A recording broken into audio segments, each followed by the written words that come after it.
ਜ਼ਰਾ ਇਹ ਵੀਡੀਓ ਵੇਖਿਓ। ਭਾਜੀ ਇਹ ਸੇਬ ਖਾਣਾ, ਹਾਂਜੀ ਸੇਬ ਖਾਣਾ। ਭਾਈ ਸੂਟ ਵੇਖੀਦੇ ਆ, ਸਾੜੀਆਂ ਵੇਖਦੀਆਂ ਬੁੜੀਆਂ, ਕੱਪੜੇ ਦੇਖਦੇ ਆ, ਕੋਈ ਜੁੱਤੀ ਕੱਪੜਾ ਵੇਖੀਦਾ, ਸੇਬਾਂ ਦਾ ਕੀ ਵੇਖਣਾ, ਇਹ ਖਾਈਦੇ ਵੀ ਆ। ਤੇ ਤੂੰ ਪਾਲਿਸ਼ ਕਰਨ ਦੇ ਇਹਨੂੰ ਬੋਲਿੰਗ ਕਰਾਉਣ ਲੱਗਾ ਇਹਦੇ ਨਾਲ। ਭਾਈ ਜਰਾ ਫੈਂਸੀ ਗਾਹਕ ਆ ਜਾਣ ਨਾ ਤੇਰੇ ਤੋਂ ਇਲਾਵਾ, ਫਿਰ ਸਾਫ਼ ਦੇਈਦੇ ਉਹਨਾਂ ਨੂੰ। ਇਹੀ ਕੱਪੜਾ ਤੂੰ ਸਿਰ ਤੇ ਮਾਰ ਰਿਹਾ, ਇਹੀ ਸੇਬ ਤੇ ਮਾਰ ਰਿਹਾ। ਨਹੀਂ ਨਹੀਂ, ਸਿਰ ਵਾਲਾ ਹੋਰ ਆ। ਅੱਛਾ ਜੀ ਭਾਜੀ ਇਹ ਕਿਹੜਾ ਵਾ? ਇਹ ਜਿਹੜਾ ਇਹ ਮੈਦਾਨੀ ਸੇਬ ਆ ਭਾਈ। ਇਹ ਗਰਾਊਂਡ 'ਚ ਜਾ ਕੇ ਖਾਣਾ? ਮੈਦਾਨੀ ਭਾਜੀ ਕਿਹੜਾ, ਮਤਲਬ ਮੈਦਾਨੀ ਕਿਹੜਾ ਹੁੰਦਾ? ਭਾਈ ਇਹ ਮੈਦਾਨੀ ਇਲਾਕੇ ਦਾ ਸੇਬ ਹੋਰ ਹੁੰਦਾ ਵਾ, ਸਵਾਦ ਦਾ ਸੇਬ ਹੋਰ ਆ। ਕੋਈ ਸਵਾਦ ਦਾ ਬਹਾ ਸਾਨੂੰ। ਸਵਾਦ ਦੇ ਪੈਸੇ ਖਰਚੋ ਤੇ ਲੈ ਲਓ।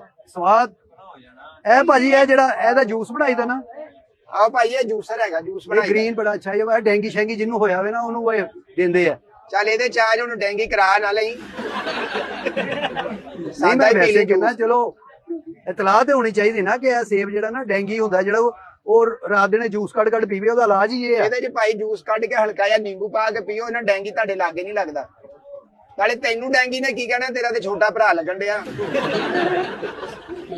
ਅੱਜ ਤੇ ਡੈਂਗੀ ਆਪ ਹੀ ਗੱਲਾਂ ਕਰ ਰਿਹਾ ਭਾਜੀ। ਉਹ ਡੈਂਗੀ ਜਿਹੜਾ ਸਾਫ ਪਾਣੀ ਤੇ ਬਹਿੰਦਾ ਨਾ। ਤੁਸੀਂ ਛੱਪੜ ਤੇ ਰਹਿੰਦੇ ਹੋ? ਨਹੀਂ ਉਹ ਸਿਆਣੇ ਕਹਿੰਦੇ ਵੀ ਉਹ ਤੋਂ ਬਚਣਾ ਚਾਹੀਦਾ। ਉਹ ਤੇ ਸਾਫ ਪਾਣੀ ਤੇ ਬਹਿੰਦਾ, ਤੂੰ ਗੰਦੇ ਪਾਣੀ ਤੇ ਬਹਿੰਦਾ। ਨਹੀਂ ਬਚਣਾ ਕੀ ਚਾਹੀਦਾ, ਡੈਂਗੀ ਖੰਜਰ ਲਈ ਫਿਰਦਾ ਤੇਰੇ ਮਗਰ।